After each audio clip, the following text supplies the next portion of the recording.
समस्त को नमस्कार।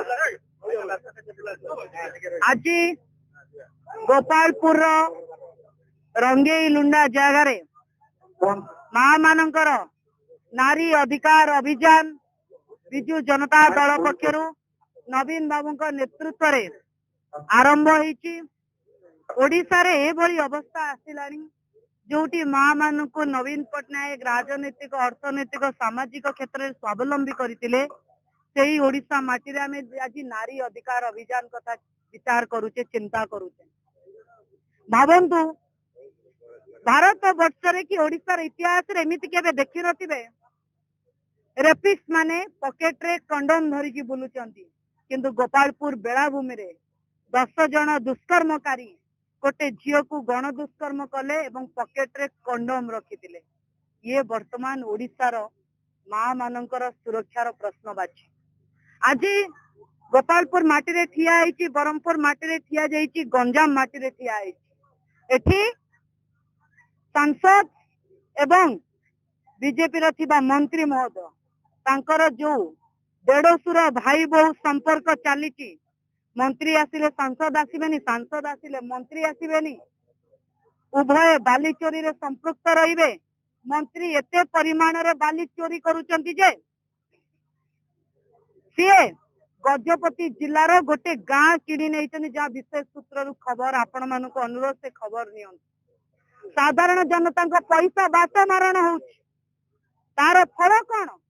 बरमपुर 20 बजार उपरे गोड़े गोड़े हाणिबा, गोटे पर गोटे लॉ एंड ऑर्डर सिचुएशन। तेणु आमर डिमांड महिला सुरक्षा, महिला को 33% संरक्षण कथा नवीन बाबू सेतबेले कहिथिले एवं से सरकार 2023 मसीहा सेप्टेम्बर बीजेपी बिल पास करितिला। एबे लागू करू डिलिमिटेशन नारे महिला अधिकार को हनन न करा जाऊ।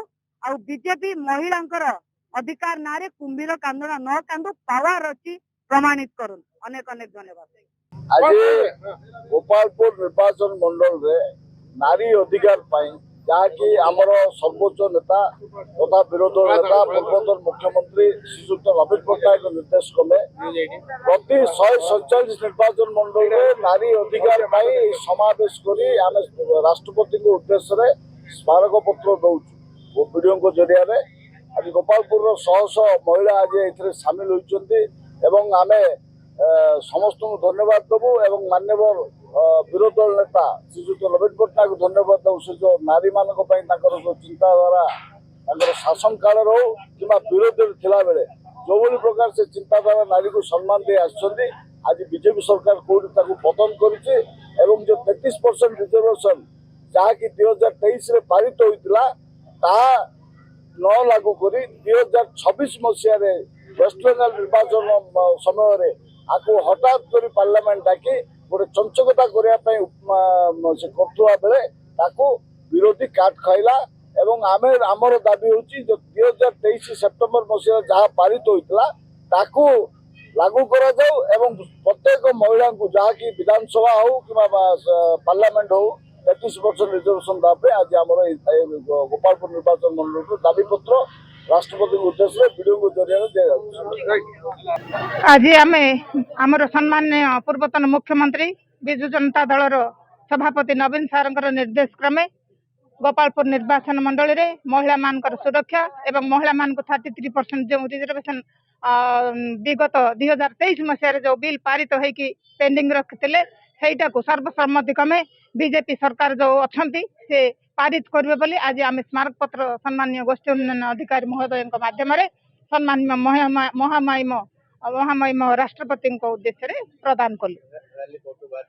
आमर आज तहसिल कार्यालय ठारू ब्लॉक कार्यालय पर्यंत गोटे पदयात्रा आसिक शांति श्रृंखला भाव में आसी एठी मेमोरेंडम देकी जाऊ।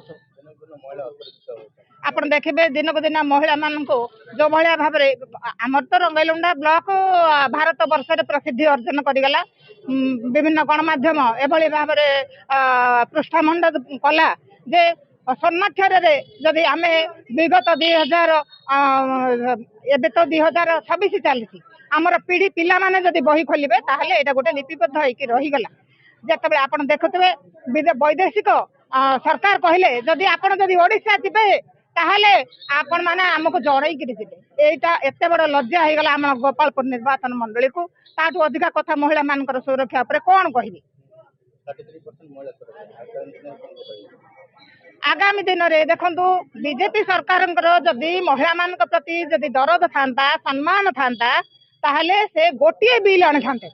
ଗୋଟିଏ ବିଲ୍ ସାଙ୍ଗରେ ସେ କାହିଁକି 2-3ଟା ବିଲ୍ ଡିଲିମିଟେସନ ଟୁ ଆରମ୍ଭ କରି ସବୁ କିଛି ତା ଭିତରେ ଗୁନ୍ଥିକିରି କାହିଁକି ଆପଣ ଆଣିଲେ ଯଦ୍ୱାରା କି ଏଇ ବିଲ୍ଟାକୁ ଆପଣ ଇଣ୍ଟେନସନ ଇଲେକ୍ସନ ସମୟରେ ବିହାର ୱେଷ୍ଟବେଙ୍ଗଲ ଇଲେକ୍ସନ ସମୟରେ ଆପଣ ଏଇଟା ଆଣିବାର କଣ ଯଥାର୍ଥ ଥିଲା। ଆପଣ ନିର୍ବାଚନକୁ ମୁଦ୍ଦା କରିବା ପାଇଁ ମହିଳା ମାନଙ୍କୁ ଆମେ କଣ ନା ମହିଳା ମାନଙ୍କୁ ସମ୍ମାନ ଦଉଛୁ ଏଭଳିଆ ଗୋଟେ ପ୍ରଚାର କରିବା ପାଇଁ ସେ ବାହାନା କରିକି 2-3ଟା ବିଲ୍ ଭିତରେ ଗୁନ୍ଥି ସେ ଆଣିଥିଲେ। ତାଙ୍କର ଉଦ୍ଦେଶ୍ୟ ପ୍ରକୃତରେ ସେଇଆ ନୁହଁ। ଆମର ଆଭିମୁଖ୍ୟ ପୂର୍ବରୁ ଯାହା ଥିଲା ଆମର ଗୋଟିଏ ଆଭିମୁଖ୍ୟ ଜନସାଧାରଣଙ୍କର ସେବା କରିବା। ସେଇଟା ଆମର ନେତା ଆମକୁ ଶିଖେଇଛନ୍ତି ଯେ ଜନସାଧାରଣଙ୍କର ସମ୍ମାନ ଦେବା ଜନସାଧାରଣଙ୍କର ସେବା କର ତାପରେ ଯାଇକି ଆପଣଙ୍କର କାମ ଆପଣ କରିବେ।